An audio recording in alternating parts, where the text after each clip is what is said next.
Alors aujourd'hui, le compositeur de musique à l'image, il travaille quand même souvent seul et de temps en temps, il a la chance de pouvoir enregistrer des musiciens. Quand il produit une musique, qu'il compose une musique, il est appelé à rendre un produit quasiment fini. Du coup, fatalement, il faut qu'il sache faire toutes les étapes qui vont entre la composition et le produit fini. Et dans ces étapes, s'il fait quelque chose qui est un peu massif, il va falloir orchestrer, donc donner sa place à chaque instrument. Et puis, il va falloir aussi produire le son, c'est-à-dire être capable d'avoir un rendu cohérent par rapport aux attentes actuelles et aux références actuelles du monde du cinéma. Alors, c'est une formation qui s'adresse à des gens qui pratiquent déjà la musique de film, qui souvent ont dû se trouver confrontés à cette problématique de savoir, voilà, j'ai créé telle musique, j'ai tel thème, telle mélodie, à quel instrument je peux le faire jouer? Et donc, je dirais que c'est des gens qui ont quand même une habitude aussi de lecture de la musique parce qu'on va rentrer quand même dans des pratiques de mélange de sons, de mélange de timbres où il faut être à l'aise avec les partitions, il faut quand même pouvoir lire un score, donc une partition complète d'orchestre, pour pouvoir l'analyser et comprendre ce qui se passe à l'intérieur, ça sera un peu notre base de travail. C'est une formation qui est courte, donc il fallait faire des choix. Donc j'ai choisi dans cette formation de proposer d'aborder 3 types d'orchestration, de mélange sonore.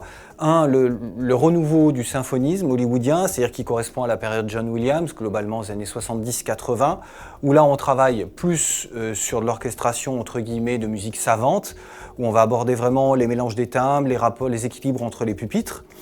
Ensuite, on va s'intéresser à ce qu'on appelle communément le mur de son, c'est-à-dire la musique hybride, le mélange entre la musique symphonique et les sons électroniques qui viennent s'ajouter. Donc là, globalement, le grand représentant, c'est Hans Zimmer.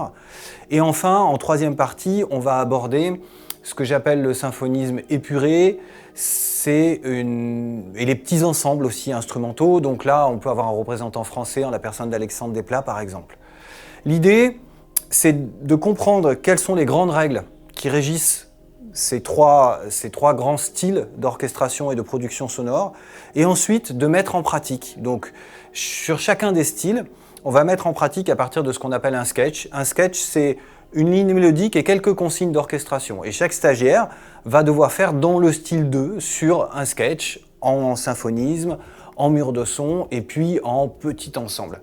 Et pour finir la session, chacun des stagiaires, en fonction de son affinité, pourra choisir vers quel type d'orchestration il veut se tourner et la mettra en œuvre sur un court-métrage. Alors quand on a fini 5 jours de formation sur orchestration et production sonore, malheureusement on ne peut pas dire qu'on est au top de l'orchestration et de la production sonore parce qu'il faudrait des années, mais malgré tout, notre objectif c'est de donner des outils et des fondamentaux pratiques. C'est-à-dire qu'on part avec quand même des bases solides pour pouvoir ensuite explorer et aller plus loin éventuellement dans un des 3 styles qui parlerait plus et qui serait plus en affinité avec nos attentes artistiques.